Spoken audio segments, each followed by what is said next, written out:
محترم دوست اور بزرگوں، اللہ جل جلالہ عمن والہ نے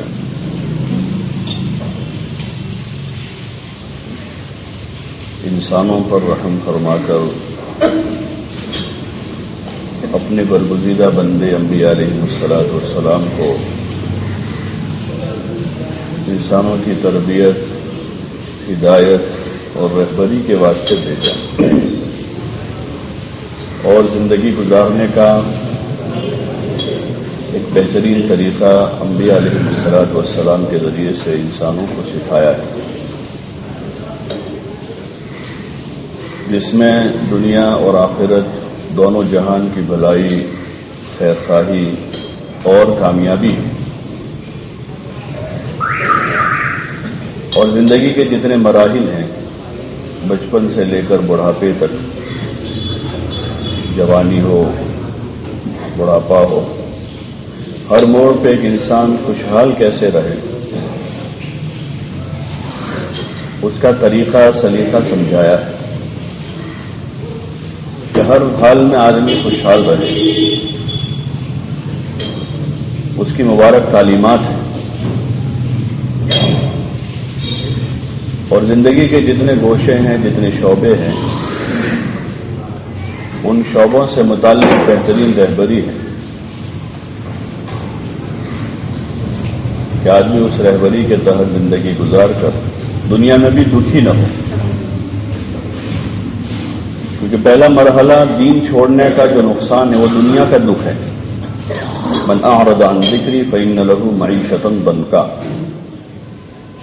کہ جو دین سے اعراض کرے گا ہم اس کی زندگی کو تنگ کر دیں گے، باوجود زمین اپنی وسعتوں کے ایسے لوگوں پر تنگ ہوگی۔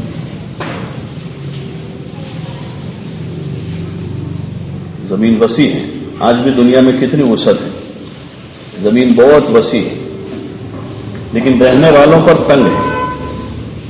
دنیا میں اسباب زیادہ ہے، پہلے کے مقابلے میں اس وقت لوگوں کے پاس کھانا، پینا، پہننا، اوڑھنا، جوتے، چپل، سواریاں ڈھیر کے ڈھیر لگے ہوئے، اور جتنا لوگوں کے پاس ہے اس سے کہیں گنا زیادہ اسٹاک مارکیٹ میں ہے ساری چیزوں کی، اور غلے اناجوں کے گوڈاؤن بھرے ہوئے ہیں، گیہوں، چاول، دالیں، اور کروڑوں پرندے ہیں، اربوں مچھلیاں سمندر میں ابھی بھی تیر رہی ہیں۔ یعنی جو زندگی کے اسباب ہیں وہ تو پہلے کے مقابلے میں زیادہ ہیں، اس وقت مال پیسہ وہ بھی زیادہ ہے، باوجود ان ساری وسعتوں کے زندگیاں تنگ ہیں۔ اس کی بنیادی وجہ یہ ہوگی جو اللہ کا فیصلہ ہے، اس فیصلے کو کوئی نہیں روک سکتا۔ پوری دنیا کی ساری حکومتیں اس فیصلے کے خلاف کوئی پلان کرے تو سارے پلاننگ فیل ہوں گے، جو اوپر سے فیصلہ ہے کہ جب دین سے اعراض کیا جائے گا تو زندگیاں تنگ ہو جائے گی۔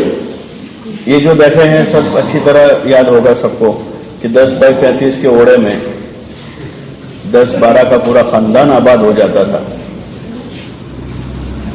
10-12 کا۔ ایک کی شادی ہوئی تو ایک میری بنائی ادھر سے لکڑے کی، اور اوپر رخصتی ہو جاتی تھی۔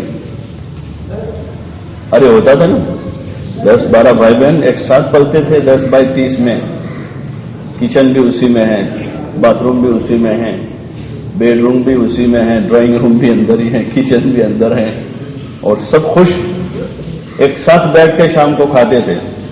صبح ہوئی تو رات کے چاول اور چائے پی لیتے تھے ایک ساتھ، مزے مزے سے گھومتے تھے، اور اسی گھر میں شادی بھی ہو جاتی تھی، اسی گھر میں ہو جاتی تھی۔ شادی کے دن ایک منڈپ جیسا سادہ سفید سا باندھ دیتے تھے، اور گلی کی جو چوڑائی 15-17 کی بچی ہے وہ بائی 10, 15, 20, 25 کا وہ باندھ کر اسی میں خوشی خوشی شادی، نہ کوئی تکلفات تھے نہ کوئی،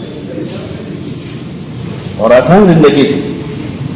لیکن جتنا دین دوری ہوگی، جتنی دین بیزاری ہوگی، ایک جہالت کی وجہ سے وہ کم جرم ہے، ایک جاننے کے بعد دین سے دوری اختیار کرنا وہ بڑا جرم ہے۔ ایک آدمی ناواقف اور جاہل ہے تو وہ کسی دین سے دوری اختیار کیا ہوا ہے تو وہ اس کا جرم ہے، وہ بھی گناہ ہے۔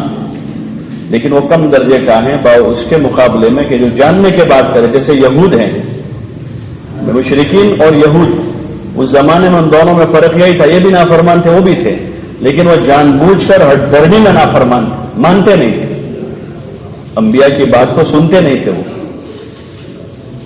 جان بوجھ کر نافرمانی کرتے تھے. تو اللہ کی لعنت ان پر ہوئی، اور ایسی لعنت ہوئی ان پر کہ صدیوں تک جو ہے ان کو ٹھکانہ نہیں ملا زمین پر رہنے کا. یہ اللہ کی طرف سے زمین باوجود وسعتوں کے ان پر ایسی تنگ ہوئی کہ تقریباً 1800-1900 صدی تک ان کو دنیا میں قرار پکڑنے کی جگہ نہیں تھی. وہ سزا تھی ان کے اوپر. اور اس وقت جو ہم بھگت رہے ہیں وہ اسی طرح کی سزا ہے کہ جاننے کے بعد امت مسلمہ اس وقت جو ہے نافرمانی اور روگردانی پر ہے. حضور علیہ السلام ہمارے درمیان میں اللہ کا کلام چھوڑ کر گئے اور اپنا طریقہ، ایک مبارک طریقہ چھوڑ کر گئے ہیں جس میں دنیا اور آخرت دونوں جہان کی سراسر کامیابی ہے. تو وہی دور ہم پر لوٹا ہے، اور وہ تو ظاہر بات ہے، دنیا ہے، یہاں تو آدمی کو بھگتنا ہی ہے، آدمی کو بھگتنا ہے. یہ اللہ کا فیصلہ ہے، اللہ کا فیصلہ ہے کہ وہی دور لوٹا ہوا ہے مسلمانوں پر جو ان پر تھا، اور ان کو ڈھیل ملی ہے مزید. باقی وہی دور لوٹا ہے، ان کو ڈھیل ہیں کہ آج بھی ان کے لیے موقع ہے کہ وہ ہدایت پر آ جائے، حضور علیہ السلام کی نبوت کو تسلیم کریں.